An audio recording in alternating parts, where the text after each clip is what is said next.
Hello students, I welcome you all in this lecture of pharmacology and toxicology.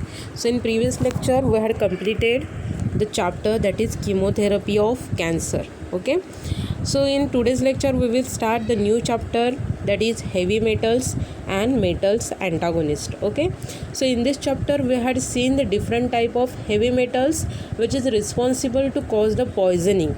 Okay, so in first part we will see the heavy metal poisoning and then we will see the metal antagonist. So these metal antagonists are the agent which used to reverse the poisoning effect of that metals. Okay, so these heavy metals which are salt in nature. Okay, so they are heavy metal salts which are currently of interest mainly from the toxicological point of view. Okay, so all heavy metals which are cumulative in nature and they possess the toxic effects which is potentially toxic in nature. Okay, so these heavy metals which shows the cumulative effect means they causes the depositions into our body parts and thereby they exerts the toxic effects.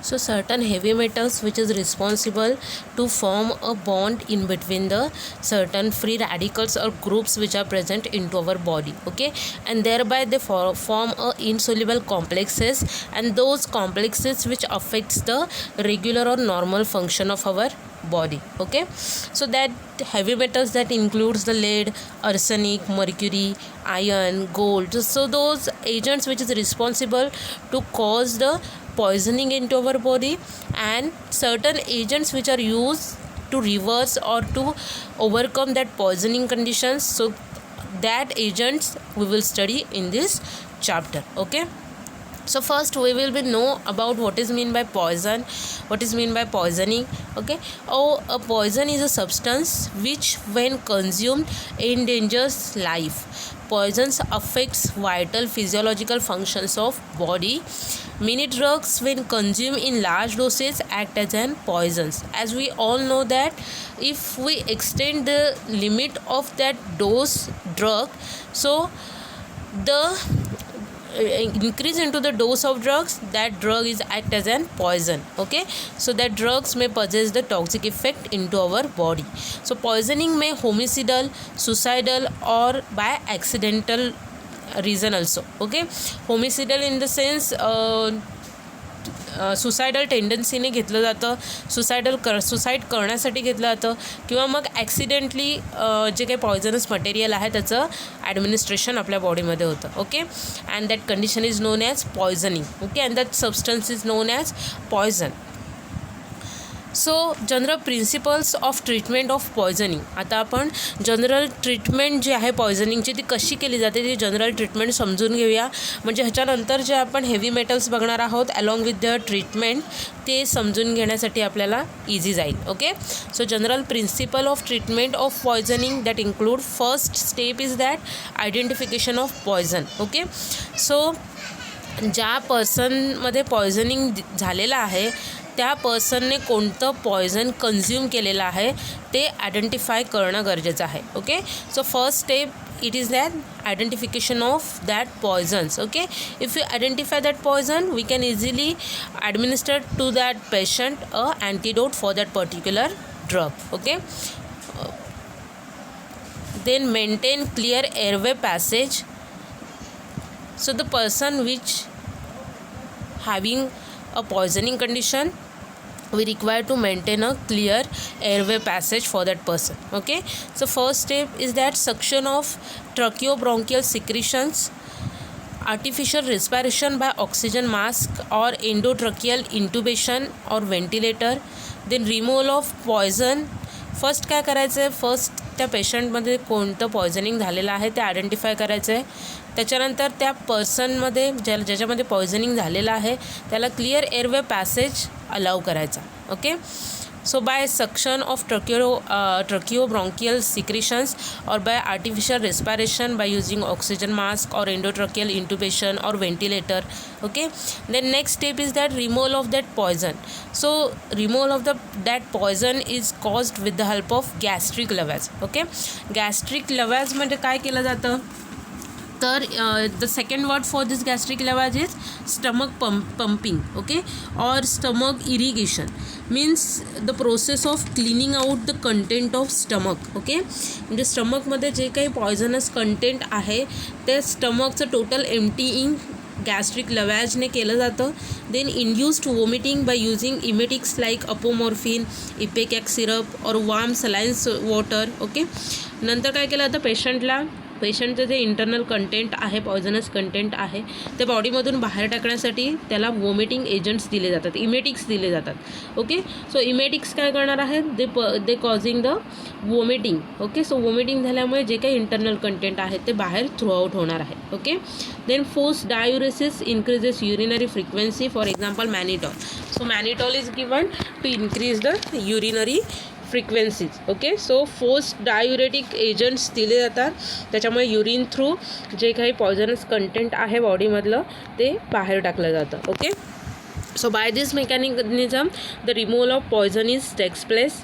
Then next is prevention of circulatory failure by restoration of blood volume using injection dextrose 5% or normal saline solution infused intravenously, okay.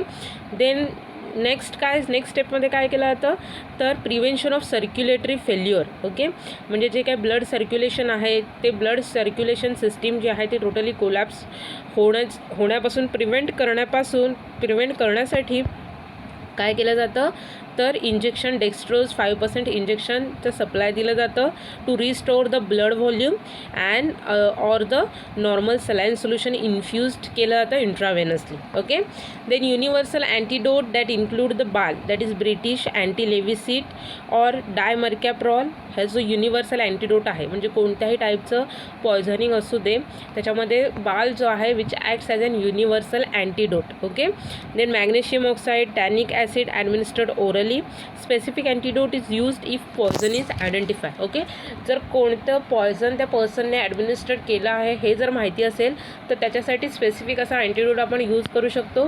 पण जर त्या पर्सनला कोणतं poisoning झालेलं आहे हे जर माहिती नसेल तर त्याच्यासाठी universal antidote BAL, that is British antilewisite, that is dimercaprol हा यूज केला जातो as an antidote, okay.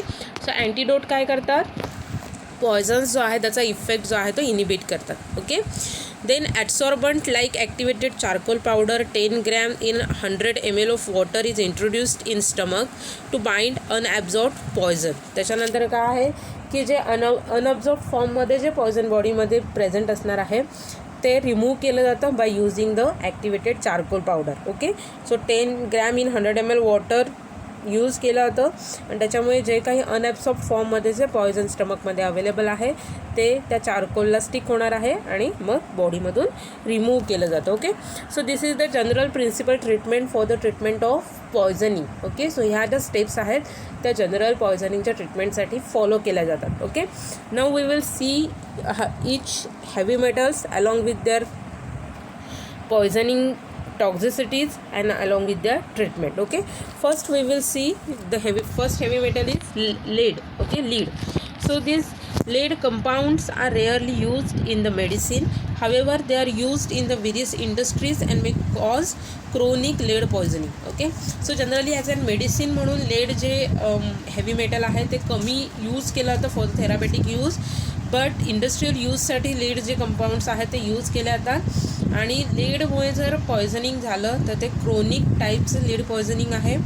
So lead compounds are absorbed from the gastrointestinal tract on inhalation and through the skin and mucus membrane, okay. मग lead जे आहे ते through GI ट्रॅक्टमधून त्याचं absorption होणार आहे, इन्हेलेशन रूटने सुद्धा होतं आहे, through skin, through mucus membrane त्याचं ॲब्सॉर्प्शन आपल्या बॉडीमध्ये होणार आहे. On absorption lead accumulates in brain and bones. Absorption झाल्यानंतर लीड जे आहे ते ब्रेन आणि बोन्समध्ये त्याचं ॲक्युम्युलेशन होतं, म्हणजे त्याचं डिपॉझिशन होतं. Acute lead poisoning is rare. Majority of the lead poisoning cases are of chronic poisoning. मग ह्या लीड पॉयझनिंगमध्ये ॲक्यूटच्या केसेस ज्या आहेत त्या कमी आहेत. मेजॉरिटी ज्या केसेस आहेत लीड पॉयझनिंगच्या त्या क्रोनिक टाईप आहेत, त्याला प्लम्बिझम असं सुद्धा म्हटलं जातं, okay. Next is toxicity. What are the toxicity और what are the symptoms of this lead poisoning. So the toxic effects of lead are due to the irreversible inhibition of cellular enzyme containing sulphydryl group. Okay, so बॉडीमध्ये जे काही enzymes आहेत त्याच्यामध्ये जो sulph हायड्रिल group आहे त्याचं irreversible inhibition करणार आहे, त्याला जाऊन बाइंड होतं आणि त्याच्यामुळे ते एन्झाईमचं इरिव्हर्सिबल टाईप इनिबिशन केलं जातं आणि त्याच्यामुळे बॉडीचे जे नॉर्मल मेकॅनिझम आहे ते अफेक्ट केलं जातं. Okay, due to this the symptoms include persist metallic taste in the mouth, तोंडाला एक मेटॅलिक टेस्ट येते, anorexia that is loss of appetite is there, constipation, colicky pain means pain in to the abdominal region, there is appearances of lead line on the gums. Okay, म्हणजे हिरड्या ज्या आहेत तिथे lead line असं bluish black कलरची जी line आहे असा ॲपिरन्स त्या गम्सवर येतो, हिरड्यांवर येतो. CNS effects are also there. So CNS effect that include excitement or depression, headache, nausea, vertigo means चक्कर आल्यासारखं होतं, lead encephalopathy. So this lead encephalopathy is due to the increase into the level of lead into the blood. Okay, so that increase into the level of lead into the blood that increases the pressure inside the skull. Okay, and that results into the headache, seizures, delirium, and patient finally goes into the coma. Okay, so delirium, it is related with the mental disturbances. Okay, so those are the CNS effect which is exerted by this lead poisoning. Okay, then the effect on the skeletal muscle result in the weakness and increased fatigability. skeletal muscles वर काय effect आहे त्याचा, तर मसल्समध्ये weakness येतो आणि फटिगॅबिलिटी येते. Okay, the degenerative changes in the motor neuron causes the paralysis. Okay, so due to the degenerative changes into the motor neuron there will be a paralysis takes place.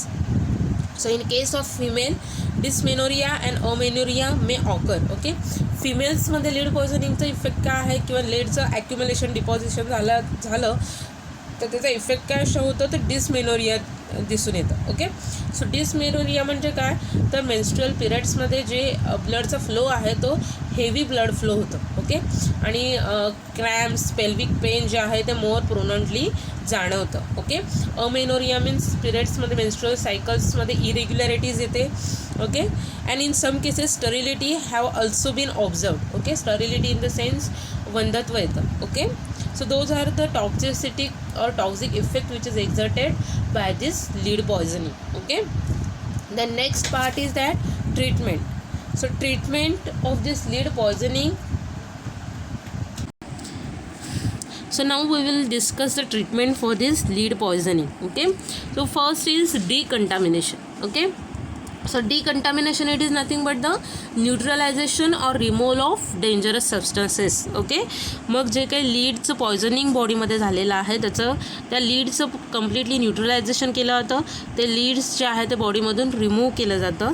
And any further exposure to the lead compound should be strictly avoided. Okay, so त्याच्यानंतर पुन्हा लीडचं बॉडीशी पुन्हा काही exposure येईल किंवा contact येईल तो completely avoid केला जातो. Okay, then lead is localized in the skeleton. The rate of excretion of lead may be accelerated to some extent by the administration of parathyroid hormone. So बॉडीमधून lead जे आहे त्याचा excretion rate आहे तो increase केला जातो by administrating this parathyroid hormone. Okay, then the relief of lead colic may be obtained by intravenous injection of 10% solution of calcium gluconate. Later parathyroid or acidifying salts may be given to mobilize lead, and such a therapeutic mobilization does not cause the colic. Okay, त्याच्यानंतर काय केलं जातं की लीडमुळे जे काही colic form होतं means जे काही सडन पेन ॲबडॉमिन रिजनमध्ये दिसून येतं, so that could be avoided with the help of intravenous injection of 10% solution of calcium gluconate. Okay, calcium gluconate दिल्यानंतर पॅराथायरॉइड और ॲसिडिफाईंग सॉल्ट्स जे आहेत ते दिलं जातं for the easily mobilisation of that lead. Okay, म्हणजे लीड जे आहे ते बॉडीमधून इझिली बाहेर टाकण्यासाठी पॅराथायरॉइड और ॲसिडिफाईंग सॉल्ट जे आहेत ते ॲडमिनिस्ट्रेट केले जातात. Okay, and this therapeutic mobilization of this lead that does not causes the colic, that is pain of abdomen. Okay, then next is specific antidote. Okay, so lead पॉयझनिंगसाठी specific antidote आहे इथे BAL and EDTA, that is British antilewisite and EDTA. Okay, so this BAL increases the excretion of lead from the body temporarily and clinical value is insignificant, and chelating agent also serves useful as an antidote for this lead poisoning. Okay, so here it is, we completed one heavy metal, that is lead. Okay, आपण lead पॉयझनिंगमध्ये lead heavy मेटलबद्दल जे introductory part आहे तो बघितलेला आहे, toxicity बघितलेली आहे and treatment of that lead poisoning. Okay, the next heavy metal is that arsenic.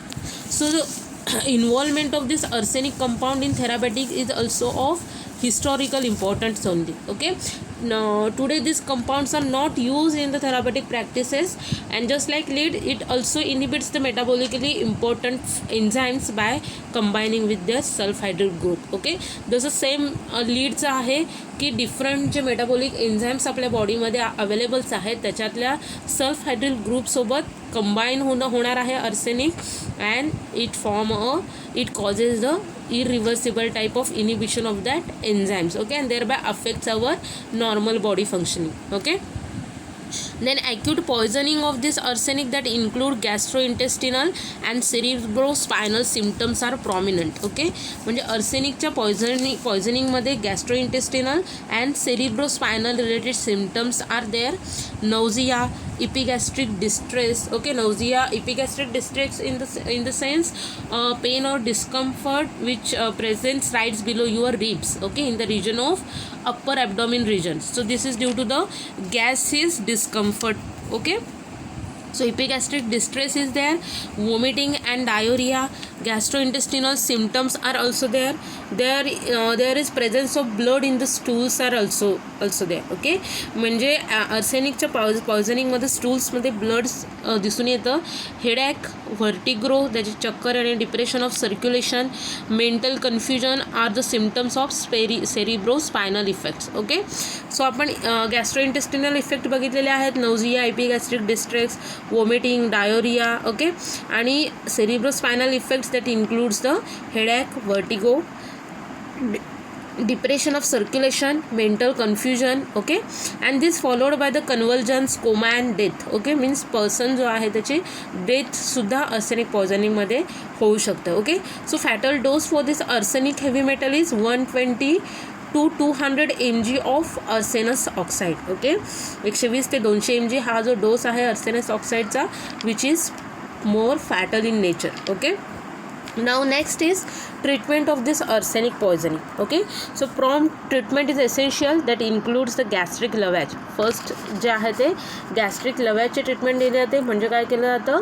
तर cleaning of that stomach content is takes place. Okay, so removal of arsenic compound from stomach is the first and foremost step in the treatment of arsenic poisoning. Okay, and for this purpose freshly prepared ferric oxide is to be given or universal antidote can be given. Okay, मग stomach emptying करण्यासाठी काय केलं जातं, freshly prepared ferric oxide solution दिलं जातं किंवा मग universal antidote जो आहे तो दिला जातो for the emptying of that stomach. Okay, अर्सेनिकचं जे काही कंटेंट आहे ते स्टमकमधून टोटल एम्प्टिंग करण्यासाठी ferric oxide fresh prepared solution दिलं जातं किंवा मग युनिव्हर्सल अँटीडोट यूज केला जातो. Okay, so specific antidote for this arsenic poisoning is BAL, that is dimercaprol, that is British antilevisit. Okay, so in the dose of 3 mg per kg body weight every 3 hours should be given.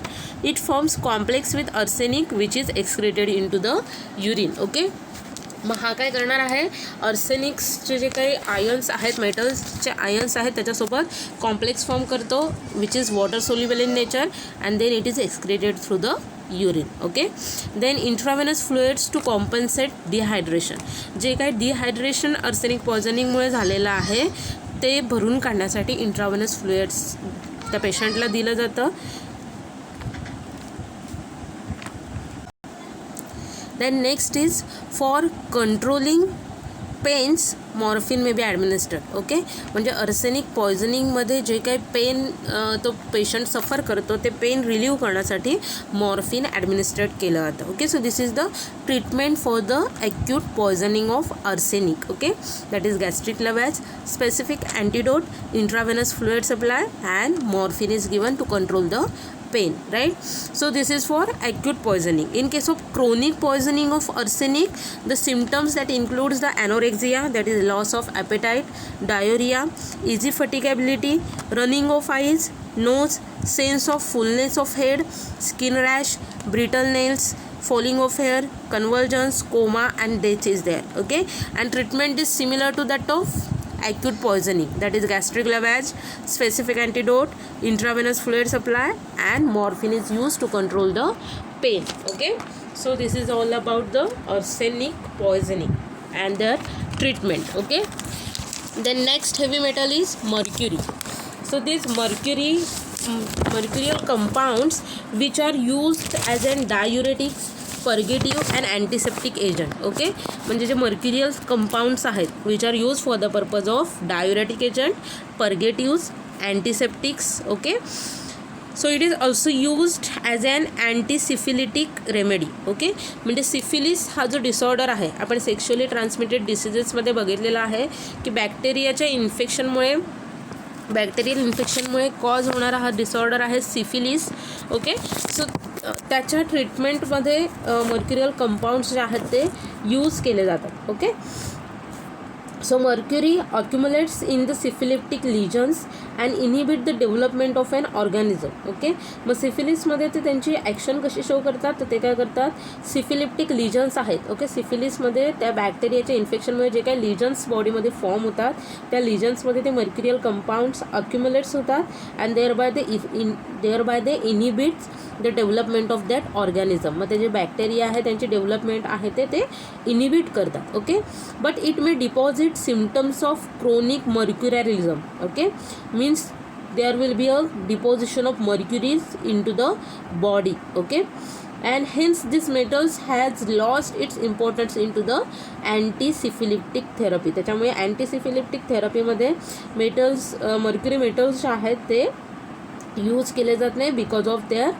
Chronic mercurialism symptom. Okay, that is accumulation of mercury.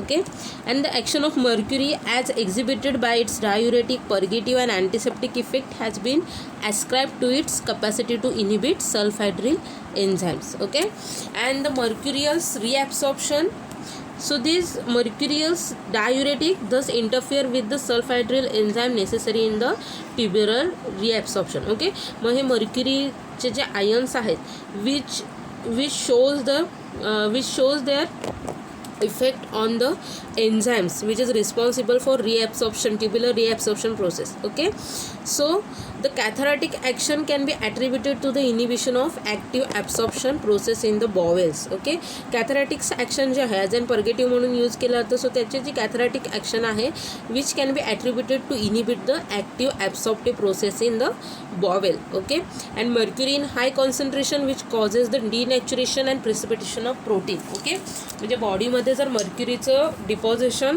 हाय कंटेंटमध्ये झालं, हाय concentration जर मर्क्युरीचं बॉडीमध्ये झालं तर that mercury causes the denaturation of protein. Okay, मग denaturation म्हणजे काय तर due to external stress there will be a change into the shape of that protein. Okay, and this protein will जो शेप प्रोटीनचा चेंज झाल्यामुळे त्याचे जे normal cellular function आहे ते प्रोटीन करू शकत नाही आहे. Okay, so that process is known as denaturation and that results in to a precipitation of protein in to our body. Okay, मग प्रोटीनचे जे काही नॉर्मल फंक्शन्स आपल्या बॉडीमध्ये आहे ते कॅरी केले जात नाही. Okay, so these are the effect which is exerted by this mercury. Okay, then toxic effects of this mercury poisoning that include in acute poisoning. Okay, acute poisoning मध्ये कोणते कोणते सिम्पटम्स दिसून येतात generally with perchloride of mercury corrosive subliments is formed. Okay, so that corrosive sublimate which is responsible for mouth and pharynx appears as an ash grey due to the precipitation of protoplasm of mucus membrane. Okay, so mouth आणि pharynx रिजनमध्ये जे mucous membrane आहे त्याच्यामध्ये जे प्रोटोप्लाझम आहे त्याचं करोजिव्ह सब्लिमेंट्समुळे काय होतं, प्रेसिपिटेशन होतं आणि त्याच्यामुळे माउथ आणि फॅरिंग्स रिजनमध्ये काय होतं, ॲश ॲपियरन्स लाईक ग्रे कलरचं ॲश ॲपियरन्स फॉर्म होतं. Okay, and this is accompanied by the severe pain. ह्या सगळ्या प्रोसेसमध्ये काय होतं, सिव्हिअर पेन फेस करावं लागतं. Okay, so the stomach is also suffer in the same manner. स्टमकमध्ये सुद्धा सेम आहे की जे काही करोजिव्ह सब्लिमेंट्स आहेत which is responsible to cause the precipitation of that protoplasm which is present in to the mucus membrane. Okay, and that results into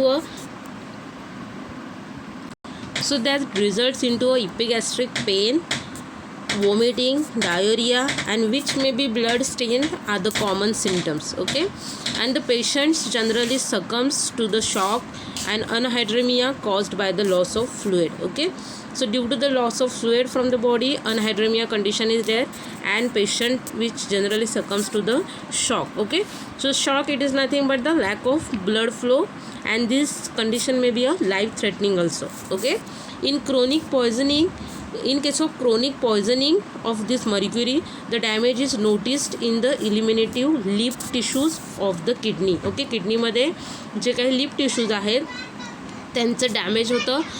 also it shows the damage in to the alimentary canal also. Okay, in the latter case the most characteristic sign is stomatitis with gingival swelling. Okay, so gingival swelling म्हणजे जे गम्सचा जो region आहे त्याच्यामध्ये जे जिंजिवल्स आहेत त्याचं swelling होतं.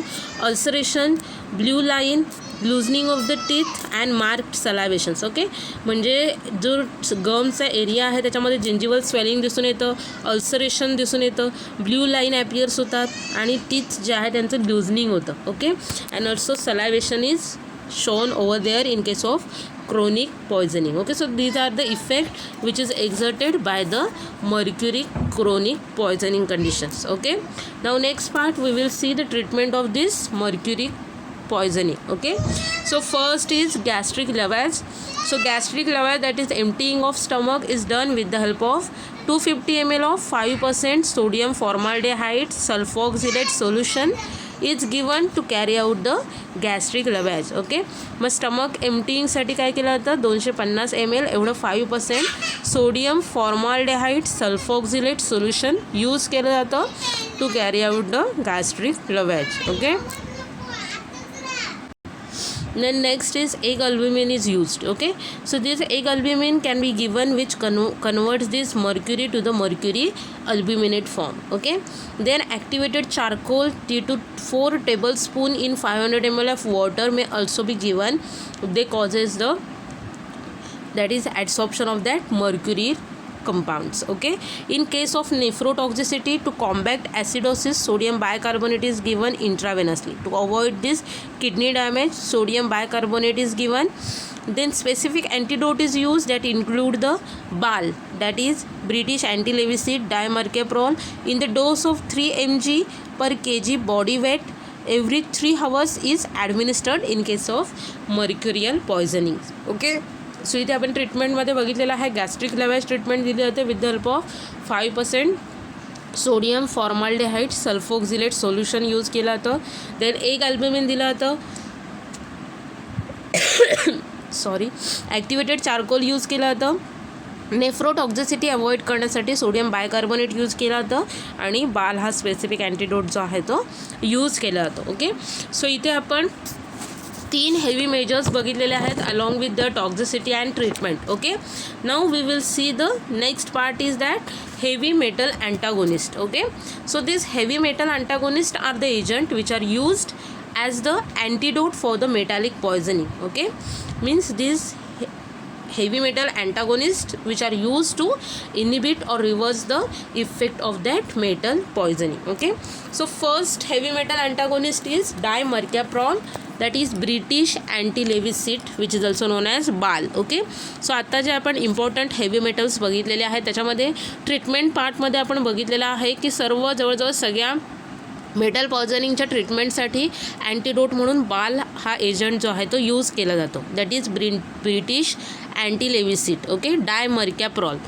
So the free sulfhydryl group of the body proteins are the site of action in poisoning. Okay, so the mechanism of intoxication was direct combination of arsenic with the SH group and not an oxidation process. Okay, so several dithiols were investigated and dimercapropanol was found to be most effective. Moreover, this compound, which was given the name is that British antilevisite, that is BAL. Okay, and was found to decompose arsenic protein complexes, thereby reversing the toxicity already established. Okay, म्हणजे हे different जे metals आहेत, for example इथे आपण जर arsenic हा जर heavy metal बघितला तर अर्सेनिक प्रोटीनसोबत काय करणार आहे, कॉम्प्लेक्स फॉर्म करतो. ओके, मग हा जो बाल आहे ब्रिटिश अँटीलेविसिट्स जो अँटीडोट आहे which is responsible to reverse that complex, that is arsenic protein complex, decompose that complex. Okay, and thereby reverse the arsenic poisoning effect. Okay, BAL is extremely valuable in treating toxic symptoms of arsenic, mercury and gold poisoning also. Okay, so this dimercaprol, it is oily, pungent, viscous liquid used against arsenical gas levisite in World War II. Okay,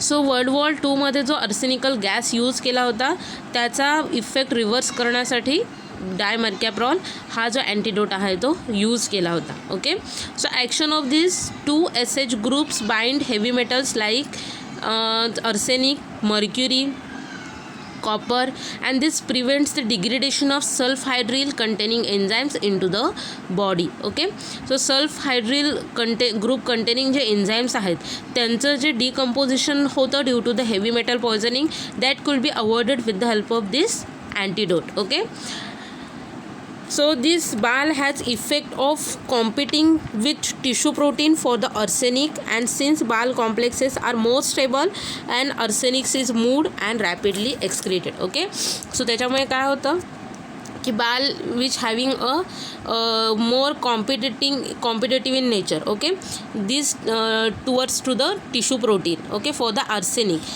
and since BAL complexes with the protein which is formed, that complexes are more stable, water soluble, and that are excreted from the urine. Okay, so BAL is also effective in other metallic poisoning as well that includes the mercury, antimony, thallium, bismuth, gold poisoning, and can be successfully antidoted. Okay, so BAL is used in the form of 10% solution in arachis oil with 10% benzyl benzoate, that is 1 ml contains 100 mg of BAL. So this is the dose of this BAL, that includes the 10% solution in arachis oil with 10% benzyl benzoate, that is 1 ml contains 100 mg of BAL. Okay, so the dose depends on the seriousness of the case. Depending upon the seriousness of the case, dose is preferably used. So on the first day 2 to 3 mg per kg may be injected intravenously every 4 hours and subsequently according to the need of that patient.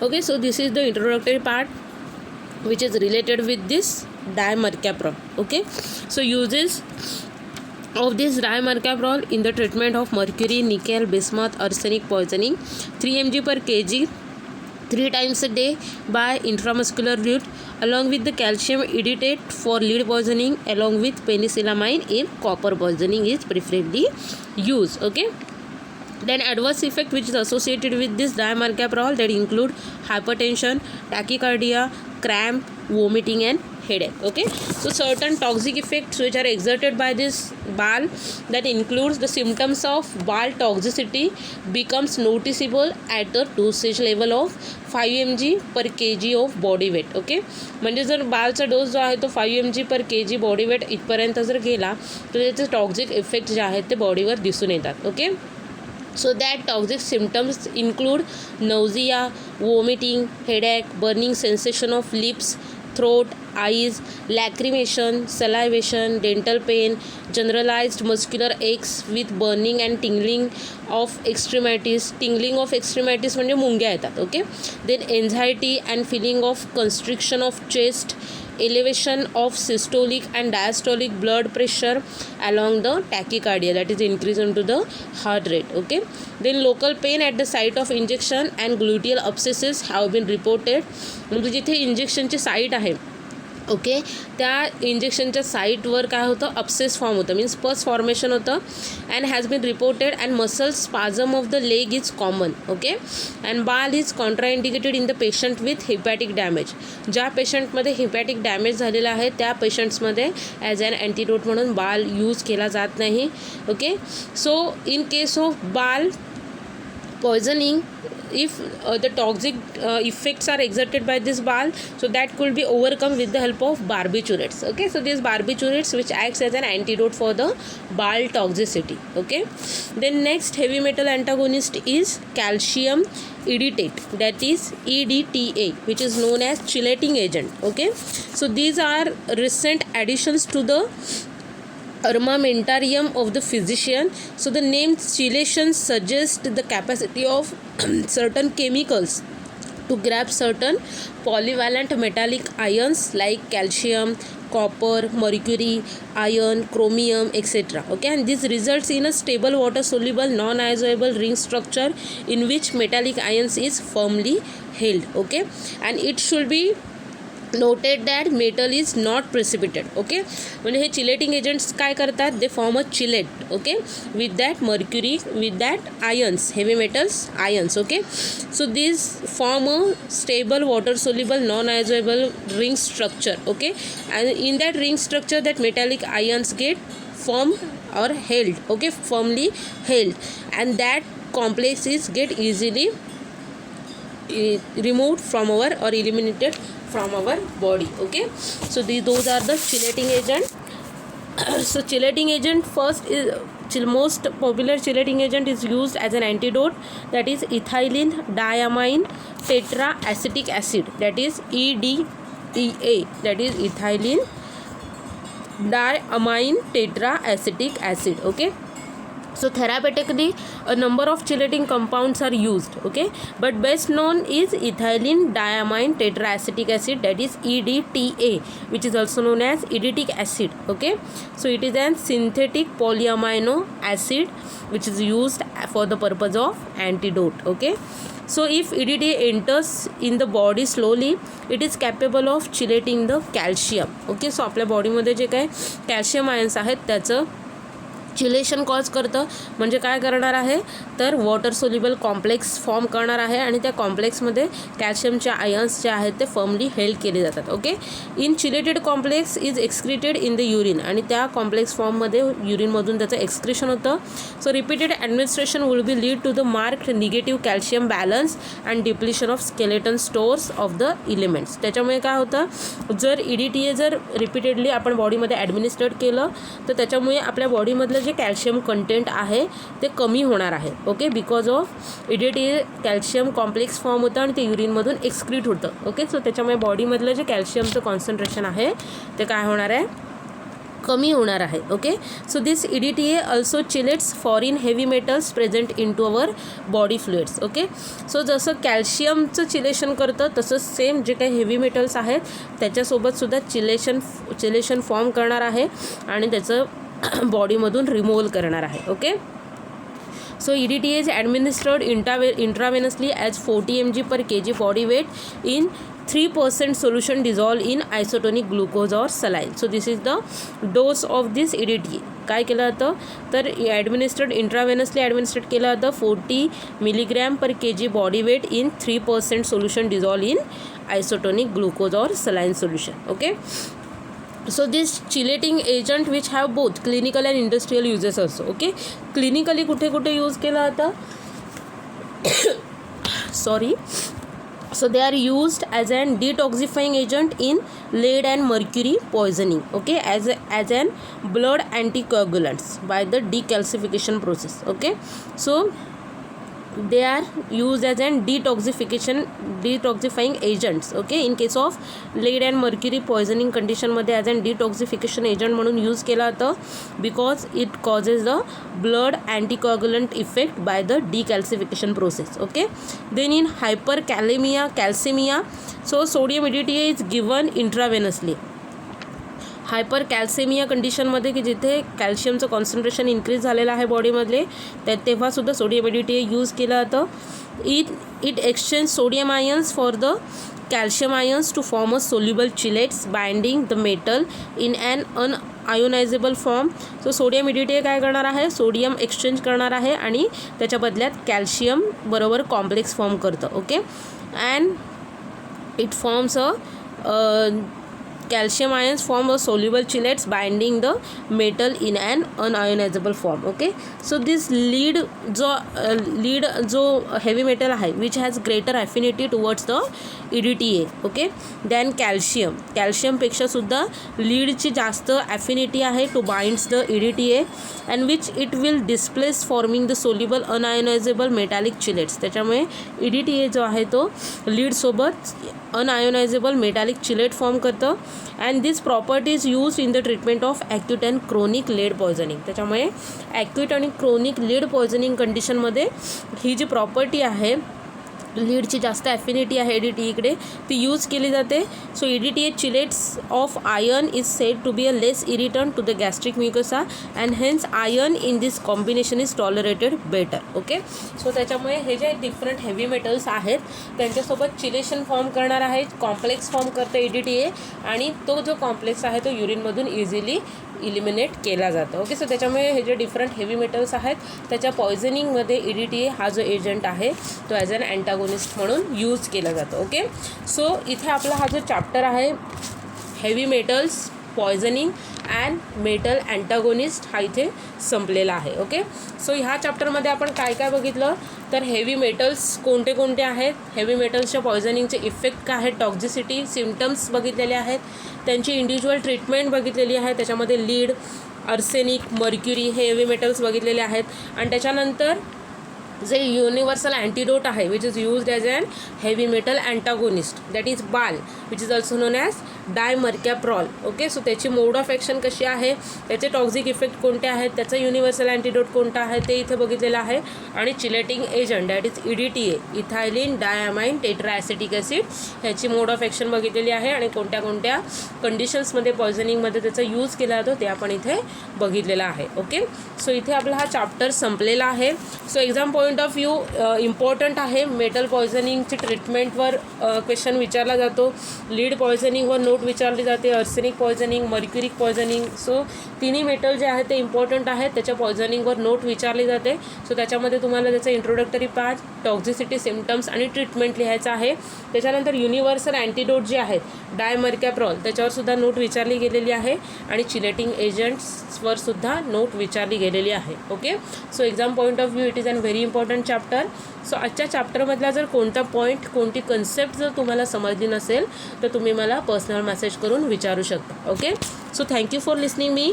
Happy learning to all of you. Take care all of you. Good bye.